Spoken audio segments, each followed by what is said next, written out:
Abalabi baffe abalungi abali ku Blaze Media olunaku olwaleero tuli wano ku Sheraton tuzze kulaba enteekateeka za mwana muwala Gaby Ntaate zigenze zitya. Mulaba stage yatuuse dda yataddeyo dda ey'omulembe erabika eno esinze eno enasinga ku ya Rema kweri. Yagikoze babula tugenda noonya ku buli muntu eyakoze ku by'amataala ku biki byonna tugenda kuba tumanya ani yataddemu ssente ani yaleese okubanga shono egenda mu maaso ye ng'omuyimbi taliiwo naye tuba tujja kuba tulaba abantu ab'enjawulo nga tubabuuza era nga batubuulira nga tumanya olunaku lw'enkya beetegese batya, puroguramu eyimiridde etya, omuyimbi ye anatuuka ssaawa mmeka ku stage, ye tiketi ziri ready oba zikyalimu naganaga. Naye ssaawa zino kyemmanyi buli kimu kiri ready era buli kimu ekigenda okugenda mu maaso olunaku lw'enkya kiri steady. So olunaku olw'enkya tubalinze wano ku Sheraton nga tugenda kuba tubabuuza abantu ab'enjawulo nga tumanya kitambula bitya, enteekateeka ziri zitya, buli kimu kiri kitya, buli kimu kiri ready. Abantu batuuse dda oba tebannaba, tiketi meeza tebo. Saa zino tebo zirina okuba nga zaaweddewo dda, right? Kati tugenda genda tuyita mu bantu baffe wano nga tumanya ki ekigenda mu maaso. Sheraton yawuumye dda, ka stage kaakutteyo dda, buli kimu kiri magidda bannange. Buli kimu kiri steady, amataala gali steady, buli kimu bitivi wali wana kiriya. So tugenda kuba tubalaga buli kimu nga tubuuza ku bantu era nga mumanya amataala ani yagataddeyo, TV ani yagitaddewo, byonna mugenda kuba mumanya. Tugenda kuba tubuuza ku bantu be tusanze ku ground nga batunnyonnyola era nga bamanya ki ekigenda nga tumanya ki ekigenda mu maaso. Yeebaleko ssebo. Amanya n'eddoboozi. Nze Muyonga Steven wano ozze kukola ki? Kuba tulaba entegeka mpitirivu, buli omu akola kino akola kiri, gw'okola ki? Nze nzizeewo nyina omuntu gwe ndeeseewo. Oli wa booda? Siri wa booda. Oli wa Uber? Ndi wa Uber. Oli wa Uber? Oleeta alabika alina ku ssente. Kubanga apangisizza Uber emugjeewo. Emujja Entebbe. Paka wano? Kati oba omuggyako ssente mmeka? Mujjako emitwalo 15. Sebo ezo ssente nnyingi, emitwalo 15 ogimanyi okuva Entebbe. Abadde kyali wange. Guest bw'aba kyaliwo omuggyako. Kuba abadde ayagala kukola wano. Kati tusuubire naawe olunaku olw'enkya ogenda kubeerawo wano. Kiriya nnyo. Ogambye olina gw'oleese yaani azze kukola ki wano, akolawo ngaani? Ye akolawo nga designer. Jasale mu kunyiiza kifo. Kyogamba yatudesigning bino byonna. Kiriya. Okay, tukyagenda mu maaso bannange, ndowooza oyo mumulabi azze aleese wa Uber naye wa Uber gwe okumanyi okuva. Ninda ki? Ninda musajja ajja ntwala. Kati wano woogenza okujja osanzewo bakazi? Abasajja abamu babafumbo munnange. Obufumbo tebugaana. Tebugaanangako. Simanyi watandise dda. Olina okutandika. Kati kyogezaako kukola mukama wange kye bayita batya? Anti tulina okubeerawo nga waliwo kye bayita preparation in front of a camera. Osegeera. Kati waliwo kye bayita okubeera nervous. Kati onkutte ekiyiifuyiifu mbadde nervous, mbadde nina okusooka okunkubakuba mu nenkitegeera bulungi nti kwengenda okwogera naye ne bwe ndayasama tajja kwetya kwe kubuuza oli mufumbo. Naye siri mufumbo, oba olinayo eyo ekisajja nga kirina mu kasente nga kisobola okundabirira. Olinayo omwana? Olinayo omwana oyo. Kati omusajja yamuzaala yamusuula bwa? Oyo yamuzaala talina nsonga lwaki yamuzaala kuba nze maama we. Okay. Tugende ku business. Okay, bannange tukyali wano ewa Gaby Ntaate ate era nga tulabye omu ku bategesi agenda tunnyonnyola entegeka zigenda zitya, batuuseewa olunaku lwa nkya bannange. Tuuka nkya ate ng'ebidongo biganyozza nnya. Gyebaleko omukulu. Nawe gyebale nyabo. Sooka otweyanjulira wadde basusse kunkuba bibuuzo. Owaaye. Wampita Peter Oburu. I'm a sound and technical engineer for JJ Events. Yes. JJ Event yetaddemu kino ekintu kyonna kya sound n'amataala nako gamu. Byonna nga bw'obirabaawo bintu byaffe. Yes. Kiri kitere tetuukeere enkya ng'omuyimbi yakalinnya ku stage amataala ne gavaako. Ekyo twakisootinga ebyo byabangawo nga tukula. Kati omanye omwana bw'aba akula yeekona n'agwa n'asituka nakola ki? Naye kati twabitereeza tutya nti twategeera nti waliwo kye bayita emergencies. Once awo at the extreme end of the stage tulinawo generator 2. Tulinawo 250 ne tubeerawo ne 180. KVA eza 3 phase nti emu ebeera ku standby emu ne running in case kyonna kiba kiguddewo nti generator ebuuseeko ey'okubiri ekikola ki okitegeera era nga bwe tumanyi mu Uganda tosobola kumalirira kugamba nti kyenina kigenda kukola 100%. So kyensuubiza abantu nti omukolo gw'enkya guli guaranteed. Oba etonya oba tetonya oba gwase oba tegwase oba ki gugenda kubeerawo. Tulabye stage ezijja zigwamu ku last moment eno tugambe yo teyina gyeraga anti kati kinakugambye ekirimu from the beginning nti fe abamu twatandika tukulidde mu kintu okitegeera kati mu kukulira kintu ate waliwo kye bayita experience tujje tulaba bingi n'emmotoka ne bw'oba ogiyiga emmotoka nayo okoona nomala nokola ki n'oyiga kati ebintu nga okugwa okw'empewo biki era bw'olaba ffe tulina ebintu bingi bye tukoze okugarantinga safety y'ekintu. Yes.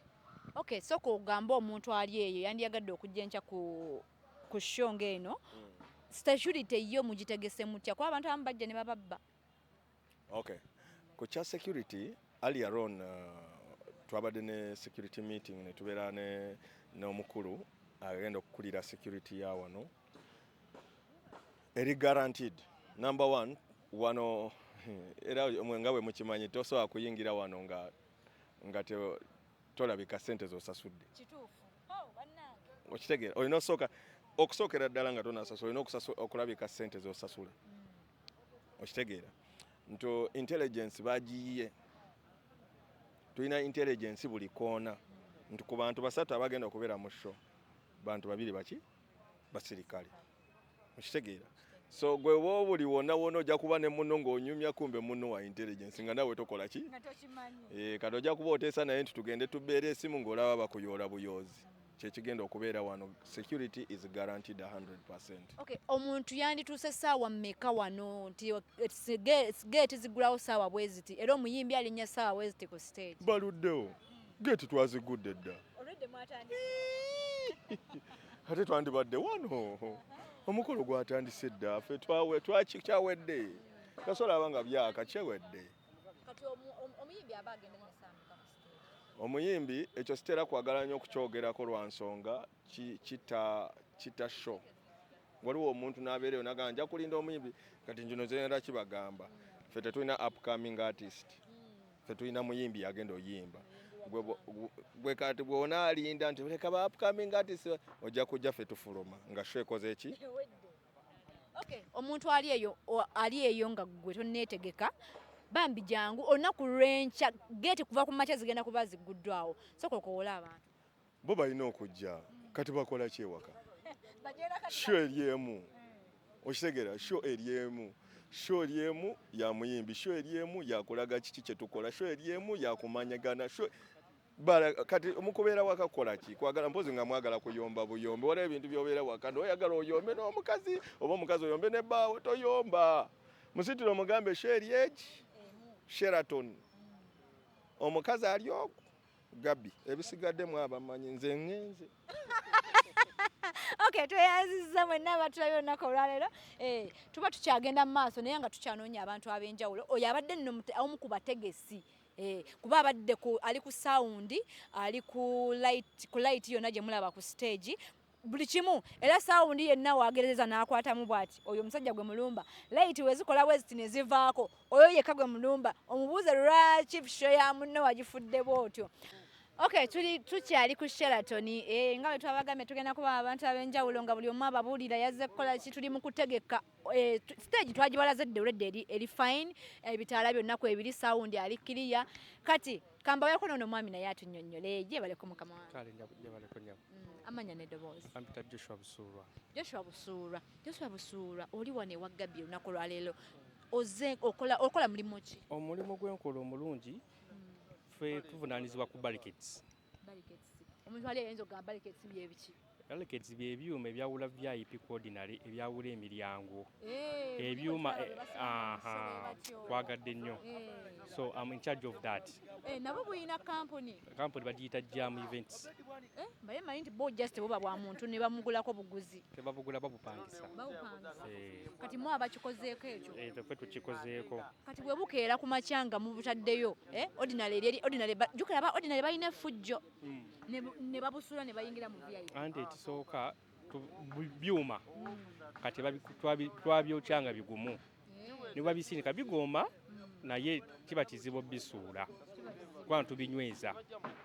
Omuntu ajja mu VIP alowooze nti VIP n'abaseefu. VIP eri seefu nnyo. Kati obuuma obwo abasinga babutya. VIP eri seefu nnyo kubanga ayijjukira abantu ba ordinary be basinga effujjo. Anti leero ekitiibulu ky'abalokole. Tugende balokole leero teriyo effujjo. Effujjo libaamu Bayibuli egamba abaana ba Katonda bajja okuŋŋaana ne Sitaani yajja nabo. Naye ekikulu kiri nti Yesu asigala waali. So ekivulu ky'abalokole tugenda kukola entegeka eri basic ku balokole naye kyesooka okuba omulanga nga baddeko mu meeting ga security temuleeta baana. Yes.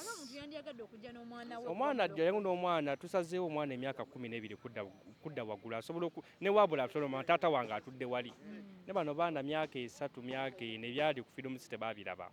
So butakwa kintu ekyo kwanga kyabalokole so kuleeta omwana wa myaka 3 mwana agenda afuka n'abula. Yes.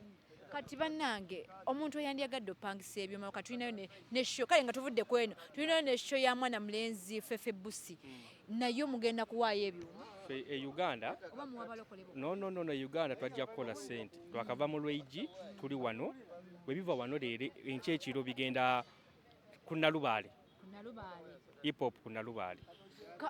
Kale tubanange bwe tuva wano by the way kansoke empisawo kana akalango bwe tuva wano olunaku olw'enkya ate olunaku olw'omukaaga tuba tugenda straight away ku Nalubaale ewa Fefe Busi ate tugenda kuba tukikuba nayo ku side yemu. So kati gwe sigala ng'otufollowinga ng'ogenda ku buli video gye tuba tutaddeyo just no bwe tuva wano olunaku olw'enkya ku lw'omukaaga tuba tugenda Fefe Busi. Sebo ng'omaliriza soko tuweeyo akagamba abantu ekyandibaleese nnyo ne kye basikasika okujja ku Sheno teri munyo science kubanga omutegesi musajja munene bamuyita Refine Events.